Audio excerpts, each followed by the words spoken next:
Assalamualaikum warahmatullahi wabarakatuh. Salam sejahtera. Salam sejahtera untuk kita semua. Semoga kita semua selalu dalam keadaan sehat walafiat. Amin.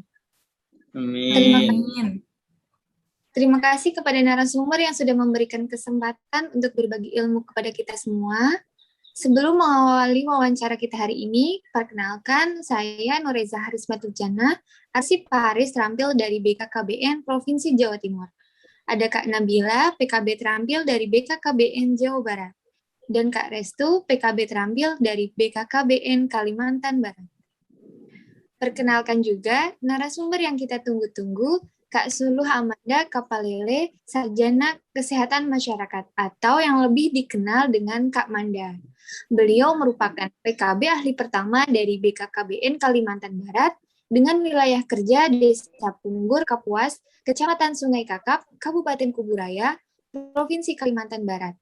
Nah, dengar-dengar Kak Manda ini berhasil loh menghidupkan kembali Tribina di wilayah kerjanya, yang tadinya mati suri sekarang sudah mulai berkembang lagi. Yuk tanya-tanya langsung kepada Kak Manda. Silakan Kak Nabila. Assalamualaikum warahmatullahi wabarakatuh. Halo Kak Manda. Nah, kelihatan ya akhirnya. Karena mendengar profil tadi, saya ingin bertanya nih jadinya, bagaimana sih Kakak bisa menggerakkan masyarakat di sana untuk ikut kegiatan Tribina itu di wilayah Kakak itu? Gimana caranya? Halo. Jadi yang pertama kita lakukan itu adalah menerapkan 10 langkah PLKB. Salah satunya kan ada advokasi tokoh formal, benar nggak? Betul. Benar. Nah, itu yang pertama sekali saya lakukan, karena kita kan juga harus mendapat ya angin segar kan dari para pemangku kebijakan di desa. Jadi saya menghubungi itu kepala desa dan staf desa terkait, terutama kepala desa. Jadi saya mengadvokasi kepala desa tentang fungsi Tribina itu sendiri dan minta untuk kepala desa memperkenalkan saya kepada kader-kader yang berada di wilayah desa tersebut. Oh, seperti itu ya Kak. Ya nih Kak, ada juga yang mau saya tanyakan ya Kak. Sejak kapan nih Kak kegiatan Tribina Kakak ini dimulai? Kalau untuk kegiatan Tribina sendiri itu, kalau BKB dan BKL saya mulai dari sejak saya bertugas di Desa Punggur Kapuas. Kalau untuk BKB sebelum saya bertugas di Desa Punggur Kapuas sudah ada, cuman mati suri. Jadi saya hidup kembali BKB tersebut di wilayah desa itu. Oh, mati suri itu antara ada dan tiada ya Kak ya? Ya, ada tapi tidak ada. Kader-kadernya gimana Kak kalau gitu? Iya, kadernya itu kurang bergerak. Dulunya itu begitu. Kayak mana aja Kak yang kegiatan Tribinanya dilaksanakan? Di wilayah, di tempat atau wilayah nih maksudnya? Di mana aja gitu tempatnya? Pertama-tama itu kita pernah menyasar di PAUD, di posyandu, dan di rumah-rumah warga. Jadi tergantung kebutuhan dan tergantung situasi.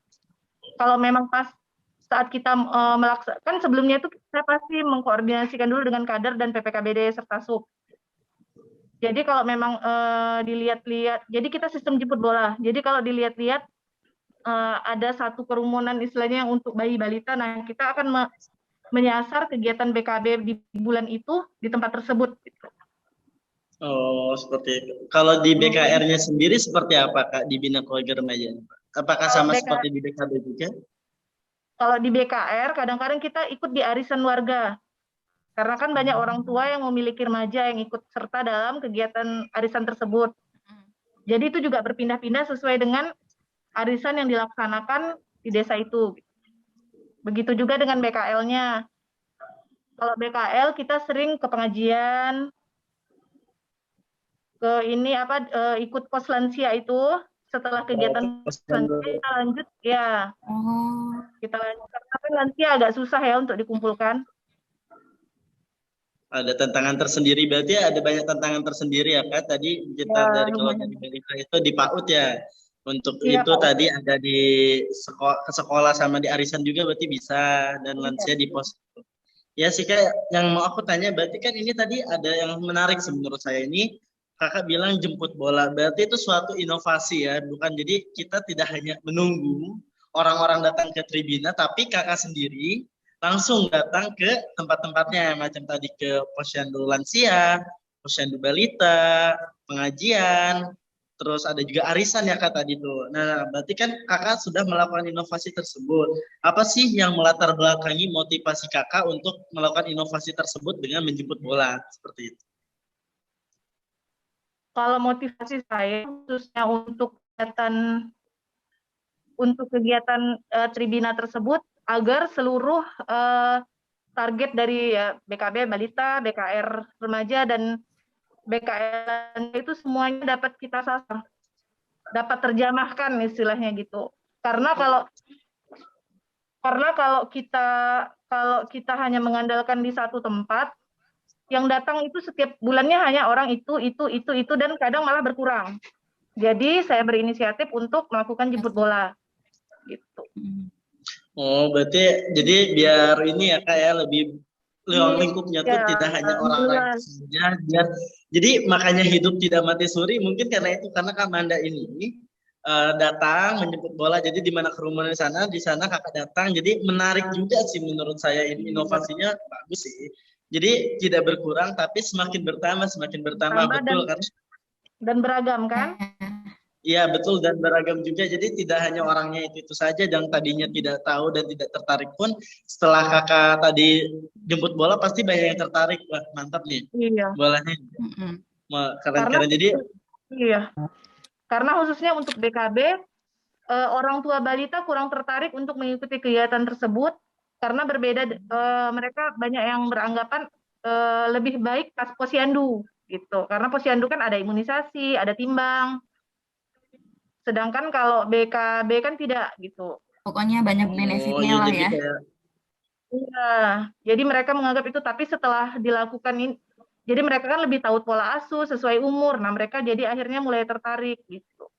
Wah, mantap. Jadi kalau setelah BKB itu stigma orang yang tadinya mendingan ke posyandu, jadi ke BKB pun ikut ya, karena sudah tahu ada cara bagaimana pola asuh yang baik untuk anak sesuai usianya masing-masing ya kayak seperti itu. Iya. Bahkan nanya ke kadernya, Bu, besok di bulan depan di mana lagi nih gitu. Nanti anak saya kan dia untuk BKB itu kan setiap kegiatan kan pasti dapat PR kan orang tuanya. Nah, jadi mereka tuh saling berlomba dengan ibu lainnya gitu untuk perkembangan anaknya. Iya. Menarik ya, ada PR juga. Ya. Menarik sih, menarik PR ini. Mungkin Nabila ada yang mau ditanyakan tadi? Ya, silakan Kak Nabila. Setelah mendengar ceritanya nih, udah tertarik kan? Kan kakak ini udah berjuang keras lah setidaknya untuk membangun dari yang misalnya dari ground zero to the now gitu lah untuk yang sekarang. Nah pastinya itu juga tidak hanya kakak sendiri kan yang juga menggerakkan Tribina ini, tapi juga mendapatkan bantuan orang-orang lain. Nah menurut kakak itu siapa sih yang paling berkena gitu dalam bantuannya? Ya selain untuk kemajuan Tribina itu ya. Iya. Selain dari tokoh formal yang tadi di awal saya sebutkan, perangkat desa dan seterusnya, itu PPKBD dan SUB menurut saya sangat berperan aktif. Karena mereka kan sebagai perpanjang tangan kita sebagai PKB. Jadi untuk lebih ke intinya PPKBD dan SUB sih. Ya kader termasuk, cuma di atas kader tetap ada PPKBD dan SUB yang mengarahkan. Jadi ada PPKBD. Ya, ada PPKBD, ada SUB, ada kader. Jadi PKB ini mitranya banyak ya, kayak seperti itu ya. Iya, betul. Program, jadi kakak pun harus benar-benar kerjasama dengan pihak internal dan eksternal untuk menghidupkan Tribina ini. Sangat menarik. Ini ada satu lagi sih Kak, pertanyaan dari saya sih, dan tentunya nanti akan bermanfaat juga buat Nabila ataupun buat Nureza nanti kita kerja ke depannya. Yang mau saya tanyakan yaitu, apa nih tips dan trik yang biasa kakak bagikan kepada kita sebagai calon penyuluh KB ataupun jadi arsiparis yang nanti akan bekerja di BKKBN? tips dan triknya sih Kak seperti Kalau untuk singkat saja ya, kalau untuk tips and trik itu yang pertama kalian jangan takut untuk bertanya kepada siapapun. Karena pengalaman itu menurut saya nomor 1. Gitu. Jadi intinya sih jangan malu bertanya, jangan malu bertanya. Harus selalu bersosialisasi gitu kan. Iya, Tidak betul. memandang kasta dan lain-lain lah sebenarnya kayak gitu. Jaga kan. komunikasi juga ke semua lini lapangan. Ya, jadi kita harus humble ya Kak. Jadi tips dari Kak Mandani betul. harus jangan malu bertanya maupun ke siapa saja kita belajar nanti di lapangan seperti itu ya Kak, tanpa mengenal yang tadi seperti Kak jelaskan jenjang usia maupun pendidikan, tapi kita dapat belajar dari mana saja, betul seperti itu ya Kak ya. Iya, betul sekali. Selalu belajar terus lah. Ya, seru sih Kak. Ya. Nureza? Menarik sekali wawancara kita hari ini, tapi pertemuan kita hari ini dibatasin gitu ya Kak. Semoga nanti kita dapat berdiskusi dan berbagi cerita lagi di lain kesempatan. Nah, hal yang dapat kita petik dari wawancara kita yaitu yang pertama, Kak Manda memulai Tribina ini pada tahun 2000 di awal 2020 ya. Yang pertama kali dilakukan yaitu melakukan advokasi kepada perangkat desa dan tokoh-tokoh di desa tersebut. Yang ketiga, lokasi yang menjadi pembinaan Tribina mulai dari PAUD, arisan warga, pengajian, posyandu, rumah kader, dan menyesuaikan tempat-tempat yang lainnya. Motivasinya agar seluruh target Tribina dapat terlayani dengan baik. Yang sangat berperan dalam membantu melaksanakan Tribina yaitu PPKBD, sub-PPKBD, kader, dan tokoh desa yang lainnya. Nah, tips dan trik dari Kak Manda yaitu jangan malu bertanya dan belajar kepada siapapun. Pendekatan advokasi dengan masyarakat serta perangkat desa. Lakukan hal yang menarik agar masyarakat tertarik, gitu ya Kak. Semoga ilmu yang Kak Manda berikan kepada kami dapat menjadi motivasi kami untuk melakukan hal yang terbaik. Serta semoga Kak Manda dan kita semua dapat melahirkan inovasi-inovasi terbaik lainnya untuk negeri kita tercinta.